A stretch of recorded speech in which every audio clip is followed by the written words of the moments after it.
This is John Kohler with DiscountJuicers.com. Today we have the Omega VRT330 juicer, and I'm going to demonstrate using some techniques to minimize the amount of pulp in your juice. The number one way is basically you're going to cut, especially things like celery, up into smaller pieces. So instead of being this long, you're going to cut it into about 1-inch pieces when you feed that into the machine, and this will prevent you blocking the outlet chute with the pulp. Same thing with your kale. So we have some dino kale here, and we're going to cut that into little pieces as well. Now, if you don't mind your pulp in your juice, you don't need to do this step. This is an optional step for people that really don't like the pulp. Actually, I don't mind the pulp in my juice. I think it's actually a good thing.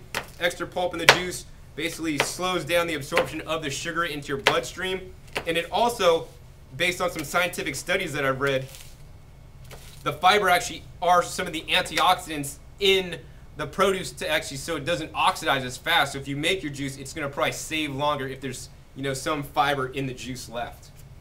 So let's go ahead, without further ado, turn the vert on. And you always want to rotate your produce when you're juicing in the vert. So we're going to dump a carrot in there. And now we're going to dump all these little kale pieces in there, and some of the celery pieces. And romaine, you don't need to chop. It's really soft. This is romaine heart.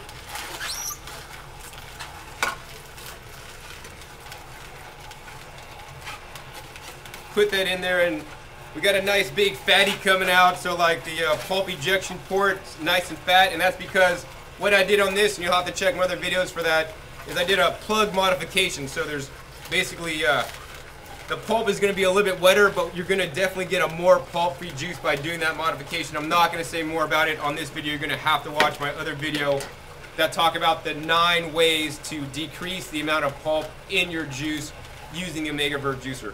And that's also on YouTube. So once again, we're going to juice some celery, and we do want to cut the celery up before we put it in the juicer for best results. Next, we're going to juice an apple. And apples, as long as they'll fit in the feed chute, you can juice them, but once again, very important, rotate your produce. So we're going to put a piece of apple in here, and then some carrot. Now, especially something like chard leaves, they have really fibrous stalks. That's very important to cut up the chard leaves into pieces if you want a more pulp-free juice. So I'm going to cut them up into about 1-inch pieces here. And now we're going to put that into the machine.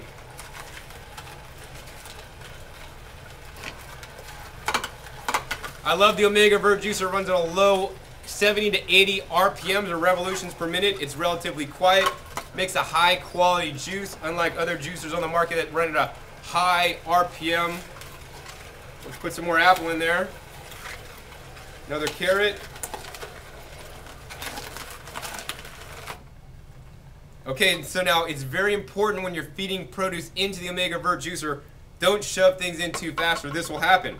What happened is the Omega Vert juicer just stopped. And when this happens, it's nothing to be alarmed. This is totally normal. If you're feeding things too fast, you're going to want to turn the juicer off.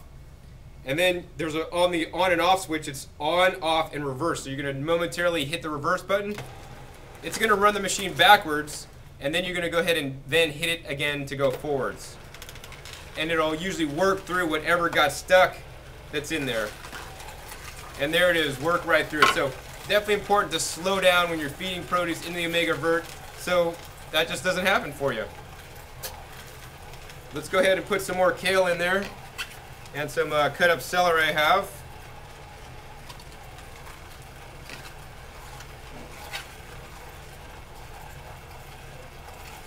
Put another carrot.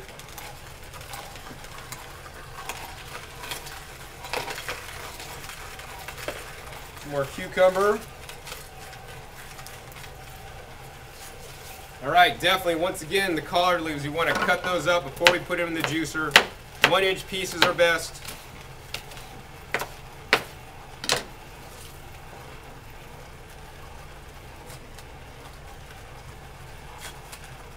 So you can see in the Omega Vert juicer, because we did what's called the plug mod, the pulp continues to flow out in a nice wide fashion in some cases, you know, basically half or even 1/4 of the pulp is only going to flow out of the machine when the outlet basically gets plugged up.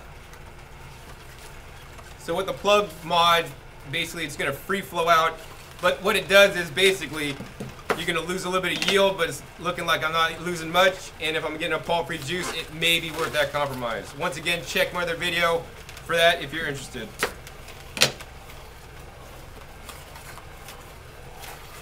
Alright, so here's some more dino kale. Once again, very important. Cut the dino kale up into 1-inch pieces.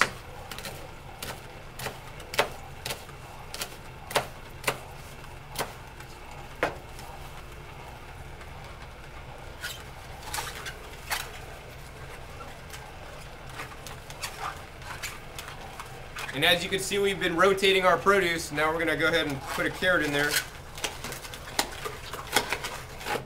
Oh, fed it too fast. We're going to back it up here. Go forward again. Now the Omega Vert Juicer is backed by a full 10-year warranty.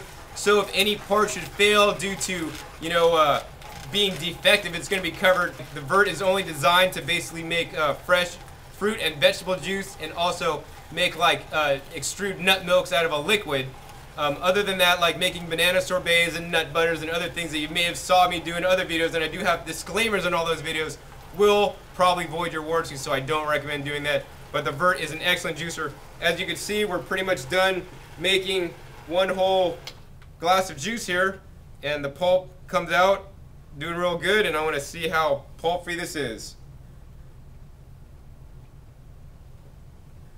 It's good. It's still a little bit of pulp in there, but that's how good the Omega Vert Juicer works. Hope you've enjoyed this juicing session here with John. So this is John Kohler with DiscountJuicers.com. Be sure to visit DiscountJuicers.com/YouTube for special promotional offers for our YouTube visitors.